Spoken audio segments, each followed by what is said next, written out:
I read parts of 50 Shades of Grey, and I'm not ashamed, except I'm very ashamed. Hi, everybody, and welcome to a new episode of the Book Report presented by The Millions. My name is Janet. And my name is Mike.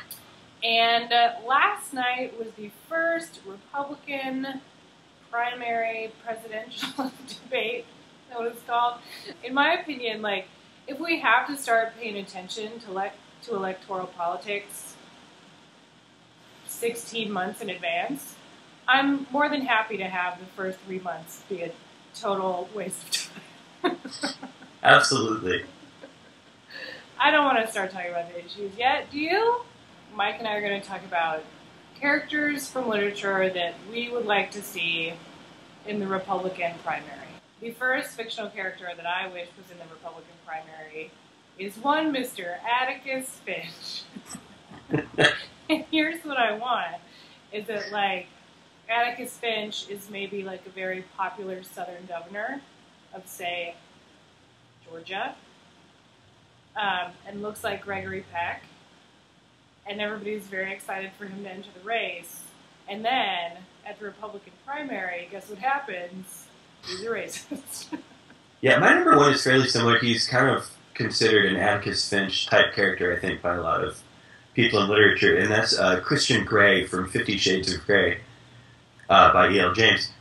And I know it sounds a little weird, but stay with me. He's a successful businessman, obviously. He's worth, Forbes magazine, and this is true, I looked this up, Forbes magazine somehow estimates his worth at $2.2 billion, right? So he can self-fund. He also has this motto that I think from his, that was in the new E.L. James book, Grey. This is a quote.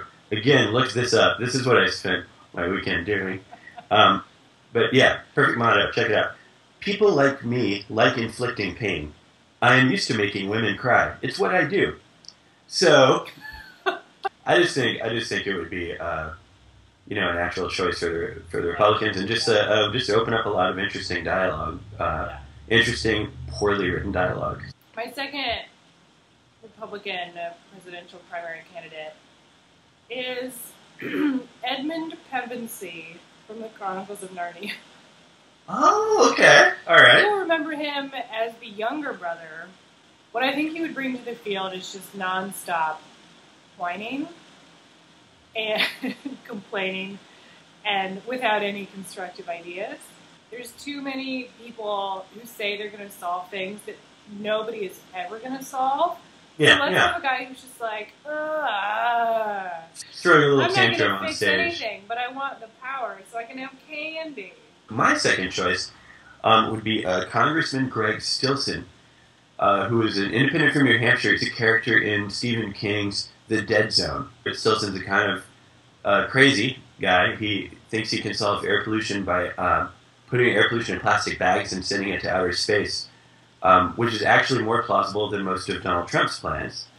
And he, I just think he would have a lot of appeal. He once beat a dog to death, so that gets the Romney vote. That you get that right there.